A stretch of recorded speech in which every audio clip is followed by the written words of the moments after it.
Debate night, Trump, Biden. Let's get into it. What you need to know. If you didn't watch it all, I'll fill you in for some of my takeaways here. But we have to start by expressing the obvious winner of the night, which was the memes. X was on fire. I was laughing my ass off. It was so funny. And one of them in particular, during the event, they started arguing about golf scores. And it was hilarious. You have to watch it. I'll play the clip here. I have word that I'm in very good health. I just won 2 club championships, not even senior, 2 regular club championships. To do that, you have to be quite smart, and you have to be able to hit the ball a long way. You guys can see it. And then one of them, Dave Portnoy, I was laughing out loud for this. He tweeted, "That's it, folks. Cancel the election. Let's settle this on the golf score. Winner takes all. That's the only way to do it." Let's just say we've come a long way from past presidential debates where we're talking about golf scores. We're talking about running the free world. Anyways, it was hilarious. You have to watch that part. I played it for you here, but it was so funny. Check out the memes. Hilarious. Anyways, when you go into the key points, though, one of the first and foremost, there was a portion at the beginning where Trump was like, I don't even know what he said. President Trump? I really don't know what he said at the end of that sentence. I don't think he knows what he said either. Look. And I was thankful that Trump said that because literally as Biden was talking, I genuinely couldn't understand him. Throughout the whole thing, I don't even know what he was saying 90% of the time. Biden needed a translator. He wasn't speaking English. He was mumbling and looking out into the abyss and confused. It was embarrassing. It was literally hard to watch. It felt uncomfortable at point in times that this old man that is literally senile is running apparently the free world. It was uncomfortable to watch at portions of time, and I was thankful that Trump said that because I couldn't understand him. I was like literally saying that Biden needed a translator. But one of the biggest parts that I didn't see much about on Twitter, the things that stood out to me the most was one of the last questions they asked Biden was about his age, that some of the American people had concerns about his age. And he made a comment that he's used to people making points of him being one of the youngest members in Congress or one of the youngest members within the government. Now he's being criticized by being one of the oldest. What does that tell you? That tells you he's a career politician. Since early on to in his 80s, he's been in politics. How can you have someone who's never been an active member of society, never ran a business, never built a business, never had to work their way up through the corporate ladder, run the country? They don't even know what it feels like to be a citizen, yet they want to run the country when all they know is government. That is a massive leak. That is a massive concern. That's why there should be term limits throughout every form of the government, not just the president. There should be term limits because that's concerning to me. You've never ran a business. You've never had to actually be a citizen. You've only been within the government, yet you're going to teach us how to run the government. You have no real life experience. That's concerning. That's one of the number one things that I took away from that. Now when it comes to running the country and some policies, you can see that Trump actually thinks like a businessman because he's actually built businesses. He hasn't just ran for office. What do I mean? When they were talking about the topic of NATO, Biden was accusing him of pulling out of NATO like it was just a horrendous thing. How could you ever pull out of NATO? And Trump's response was brilliant because he says, yes, we're not going to put our men and women on the front lines. We're not going to put forth the American taxpayer money, you and I, paying to support and to put up for these other countries that aren't paying us for the services that we're providing. He thinks that way because he knows what it's like to spend a dollar to use resources to want to get a return on your investment. Someone who's been a career life politician who doesn't matter the money that he's spending because he's never really, all the money that he's spending is not his money, it's taxpayers' money, so he doesn't take into consideration really the return that they're getting on the money that they're spending. Of course he doesn't care. Yeah, of course, we can spend billions and billions of dollars and they don't have to spend, and we're still going to support and do whatever NATO says because that's how we're going to act, because that's how it's always been. No, we're not going to do that. We're going to do what's best for America because you're the president of the United States, not the president of the European Union or president of NATO. You're the president of America. So why don't we put America's interest first? The other thing that he accused Trump of is the tax cuts.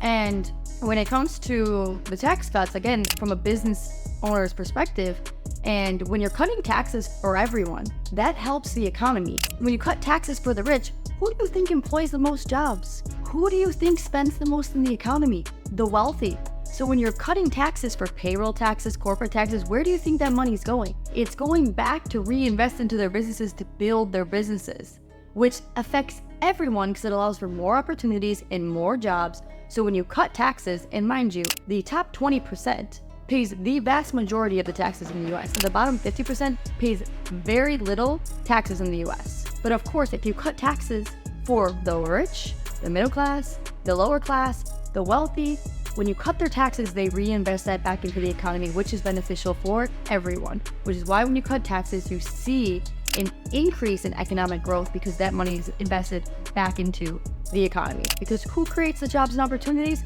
It's the wealthy. It's the business owners. Flat out, cutting taxes for everyone is a good thing. And when it comes to cutting taxes, of course it's a good thing because I know what to do with my money that will get a better return on my money than the government. Why would I give more money to the government when we're billions and trillions of dollars in debt? Do you think me giving them more money is going to allow them to be more effective and sufficient?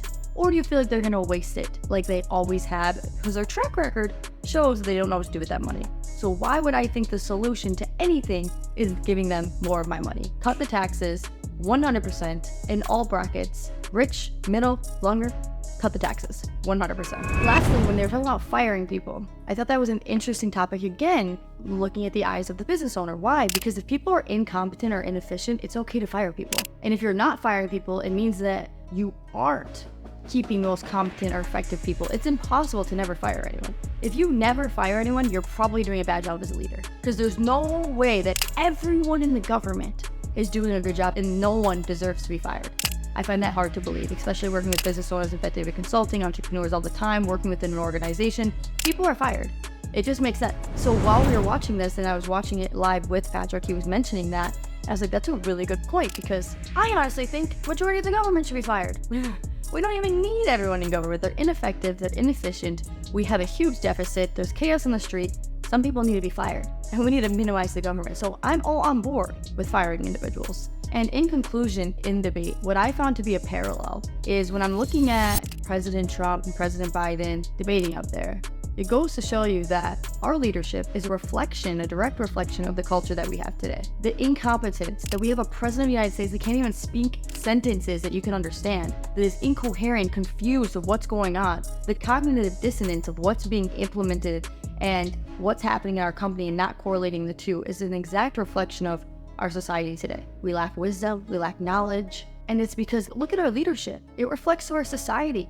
We don't know what's going on. I should say half of our society doesn't know what's going on. They're not even paying attention, or they're confused. And it just goes to show, because that's the leadership that we have in office. So it's an exact correlation of the society that we see today, because leadership's important. Everything is downstream from leadership. More is caught than taught. And so the fact that we have someone in the President of the United States who doesn't even know what's going on, career politician, has never had to really work for anything. Everything's been provided for him by the taxpayers, goes to show why we have a society where people don't want to work. They feel everything should be handed to them. They're incoherent, they lack wisdom. Look at our leadership, it's a good point for that. And with that being said, I'll end it with this. I thought this was super interesting take. I don't know if any of you guys saw what Mark Cuban was saying. Mark Cuban's response to all of this, and for you to look at, was saying that the reality Joe wasn't capable of last night debating someone who only lies. He doesn't have the energy or ability to shout him down, hold him accountable, and laugh at Trump's responses. You don't have the energy to do that, yet you want to go up against Xi Jinping, all of these world leaders in China, in Russia, in North Korea, but you don't have the energy to go up against the former president in a debate. And he said that doesn't make Biden's performance any less awful, but he answered the questions he was asked even if the presentation was underwhelming. You mean incoherent. And then he goes on to say that Biden is competent and that he feels comfortable with him doing the job that is necessary. Did any of you guys feel confident in his ability to run the country?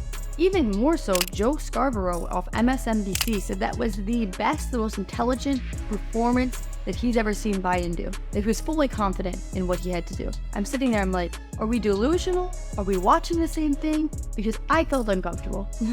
The fact that this man is running the country, who can't even formulate a sentence and speak clearly, who you can see on his face is confused and at times is lost in what he is saying. He is supposed to be the leader of the free world. Ultimately, concerning, I would love to, at the end of the day, see Trump win second term where he's going into, now he understands the government more, now he understands the correlation, the dynamics, the leverage within the government, and he doesn't have to worry about a second election. He doesn't have to be worried about being re-elected, so he can make massive changes, massive actions to his ability, given the Constitution and the rules underneath the presidency.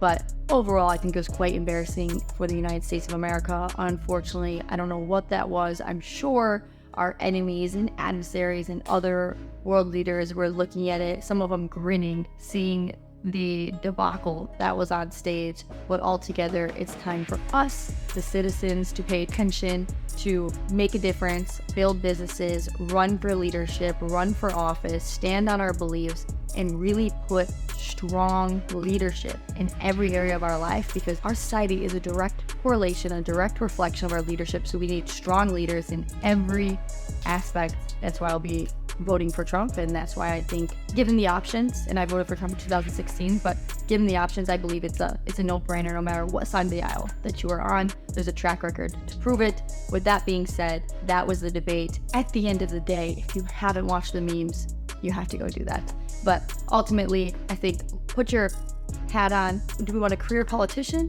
or do we want someone who understands how to operate business owners, strong leadership? Do we want the last 4 years or the 4 years before that?